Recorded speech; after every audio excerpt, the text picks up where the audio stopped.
universo, como nós dissemos agora há pouco, ele tem sim uma origem rastreável. Os cientistas, eles vão se basear em duas perguntas básicas para empreender toda a busca pelo conhecimento de como as coisas funcionam. De onde foi que nós viemos? Para onde é que nós iremos? E baseado nessas duas perguntas, toda a história científica ela vai dar início a uma jornada de descobrimento a fim de compreender como funciona o mecanismo do universo, como é que as engrenagens giram para fazer com que o universo seja como ele é.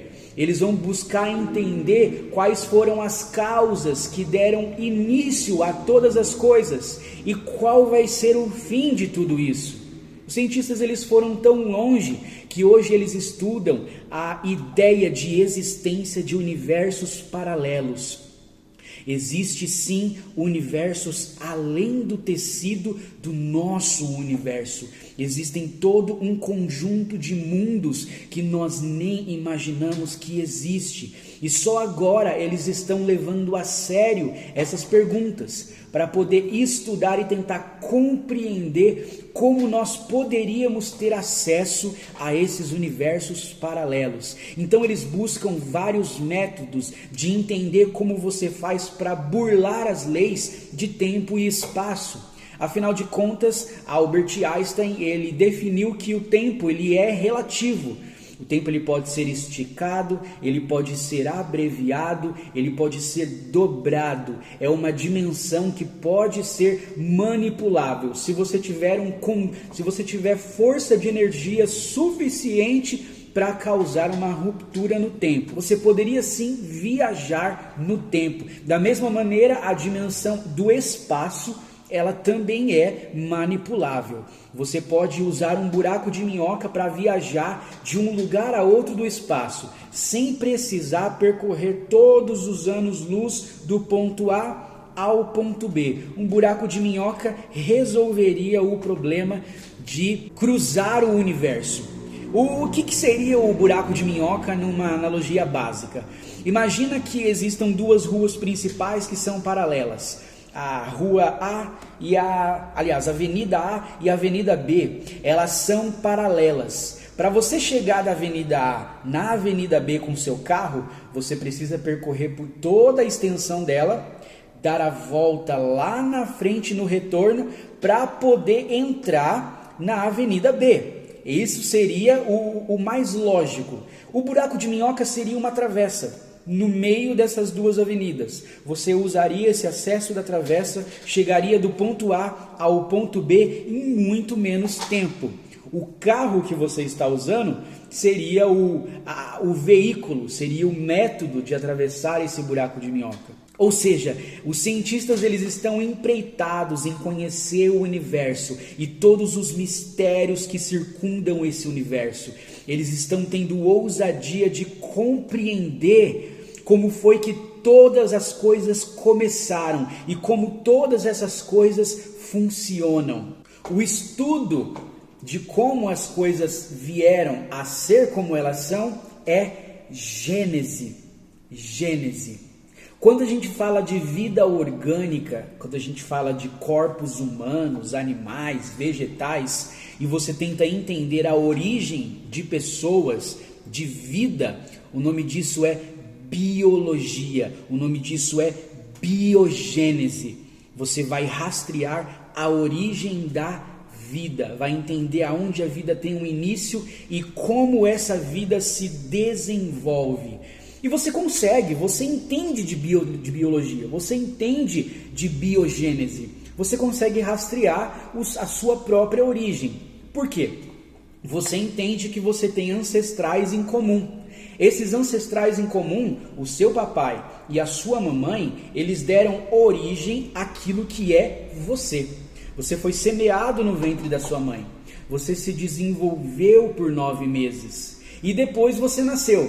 Então você passa a evoluir naturalmente ao longo da sua vida, até o dia em que você morre. Então, o seu corpo ele vai se desintegrar. Isso é biologia. Isso é biogênese, você rastreia a sua própria origem. Mas é fácil falar da nossa origem, porque nós entendemos que sempre houve alguém antes de nós. Nós não nascemos espontaneamente, do nada.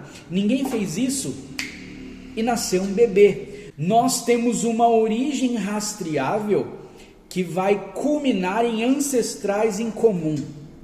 Aí a pergunta que fica é: e Deus? Se o Deus que nos deu vida, Ele existe, se Ele é uma pessoa, a nossa imagem e semelhança, de onde foi que Ele veio? Qual é a origem de Deus? Eu acredito que essa pergunta ela é mais importante do que as duas perguntas básicas que deram origem à empreitada científica. De onde nós viemos e para onde nós iremos. Se nós definirmos aqui que nós viemos de Deus, então Deus ele é o nosso princípio. E nós vamos estudar profundamente esse princípio. Mas antes de chegar lá, vamos tentar compreender, vamos questionar esse Deus que nos deu origem. Por que Ele nos trouxe a vida? Por que Ele fundamentou o universo? Por que Ele deu origem a todas as coisas? Qual era o seu propósito? E mais importante do que isso, de onde foi que Deus veio? Estudar a gênese de Deus faz necessário que nós compreendamos um pouquinho mais da criação. Afinal de contas, nós podemos entender muito de um compositor ouvindo as músicas que ele fez. Se um compositor é muito romântico, se ele compõe muitas músicas românticas, a gente tem uma ideia de que tem muito romantismo rolando na cabeça dele. E da mesma forma, quem compõe outros tipos de música também é uma pessoa que pensa muito naquele tema específico. Um escritor que escreve sobre um gênero específico, ele é uma pessoa que passa muito tempo pensando sobre aquilo. Aquilo define um pouco do que ele é. E Deus ele criou todas as coisas. Ok, Ele criando todas as coisas, nós precisamos conhecer um pouco disso tudo em que nós habitamos. Conhecendo o universo, conhecendo nós, conhecendo uns aos outros, nós conhecemos um pouco de Deus. Existem algumas pessoas que, quando elas se consideram ateias, eu não acredito em Deus, a justificativa é porque nós somos maus, nós não temos compaixão, nós impomos sofrimento uns aos outros, e essas pessoas não conseguem admitir que existe um Deus que está no céu, em um trono, e é indiferente ao sofrimento humano. Das crianças que passam fome, das pessoas que são escravizadas, de mulheres e crianças que sofrem violência, além de homens também. E algumas pessoas não conseguem admitir que poderia existir um Deus que contempla todo o sofrimento humano e é indiferente a ele. Então a primeira pergunta que a gente se faz é: se existe um Deus que nos conhece, que nos criou, e nós somos a sua imagem e semelhança, Deus ele é mau. Deus ele é mau porque nós somos maus, porque a nossa natureza ela é corrompida. Podemos arrazoar no nosso coração que Deus ele é como nós. Os gregos, eles escreveram sobre os seus deuses baseados nas experiências que eles tinham com os outros. Os deuses eles eram terrivelmente ruins, eles tinham inveja, e quando uma deusa tinha inveja da beleza de uma mortal, ela fazia de tudo para acabar com a vida daquela mortal, porque nenhuma mortal poderia se assemelhar à beleza de uma deusa.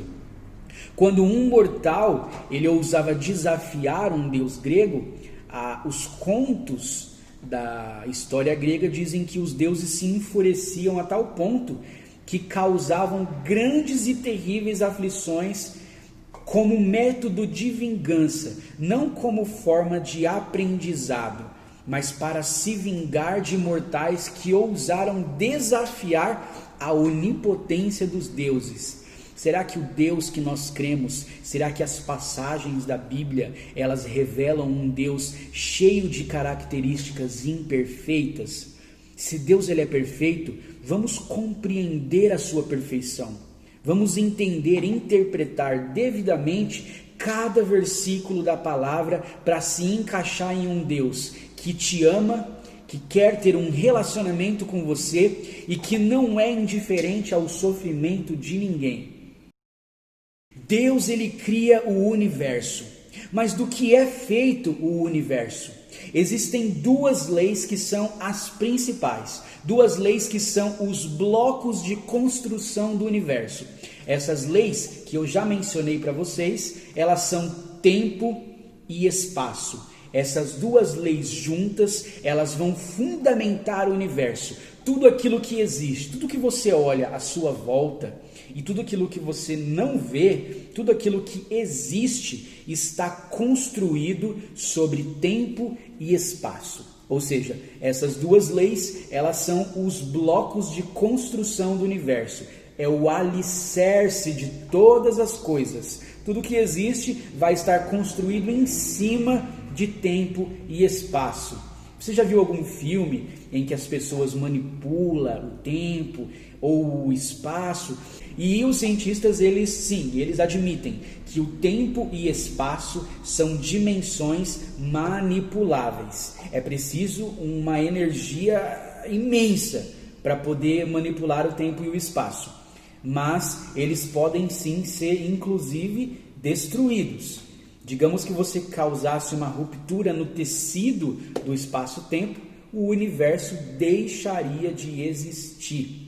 O tempo é uma dimensão que vai se apresentar em 3 manifestações. Você conhece muito bem. É passado, presente e futuro. E isso você entende. Tudo aquilo que tem um começo tem um fim. A já mencionada mitologia grega, como eu disse para vocês, tinha um titã chamado Cronos. A palavra Cronos em grego significa tempo. E dizem que Cronos ele era terrível, ele devorava os próprios filhos. E muita gente escreveu histórias, muitas pessoas desenvolveram outros contos para dizer que Cronos ele era terrivelmente mau. Ele se sentia ameaçado pelos seus filhos e por isso devorava eles, para que não houvesse ameaça ao seu poder de liderança. Mas na verdade existe uma interpretação muito interessante que diz que a alegoria de Cronos ela é explicada da seguinte forma: o tempo, tudo que ele dá origem, ele também devora, porque tudo tem um começo, um meio e um fim. E tudo o que existe está dentro do tempo. Nós não fugimos para fora do tempo.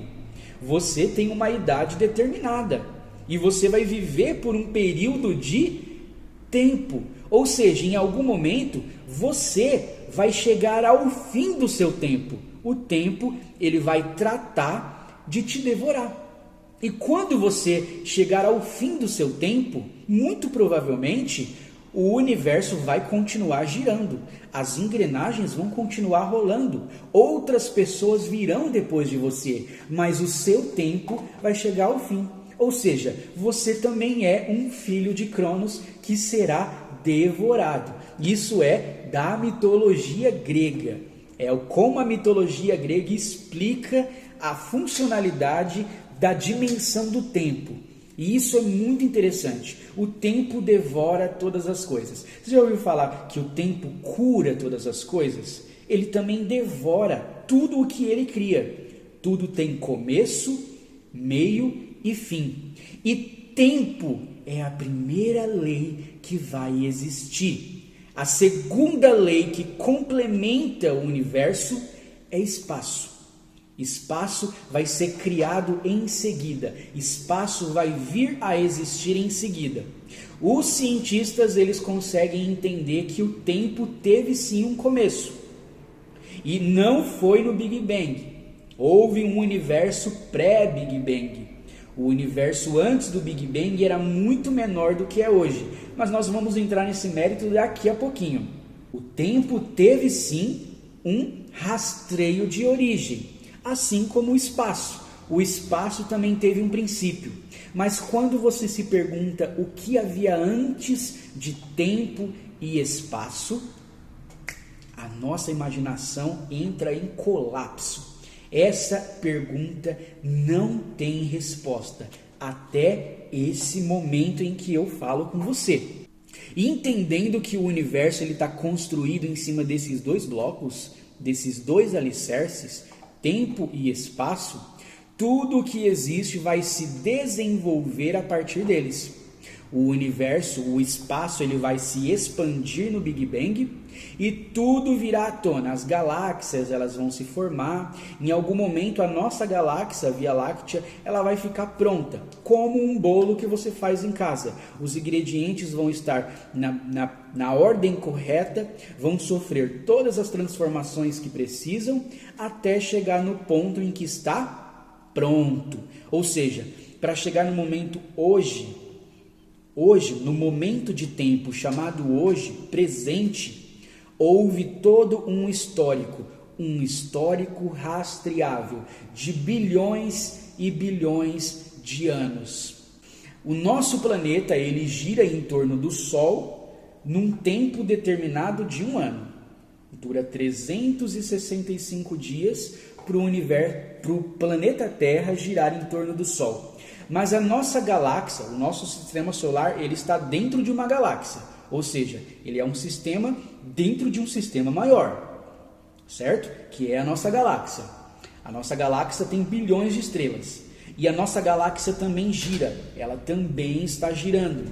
E essa nossa galáxia, ela também habita um universo de bilhões de outras galáxias. Todas elas se desenvolveram no seu devido tempo. Todas elas estão dentro da dimensão do tempo. Todas elas habitam um espaço. Tempo e espaço é o pai e a mãe do nosso universo. São os blocos de fundamento, o alicerce onde tudo está construído.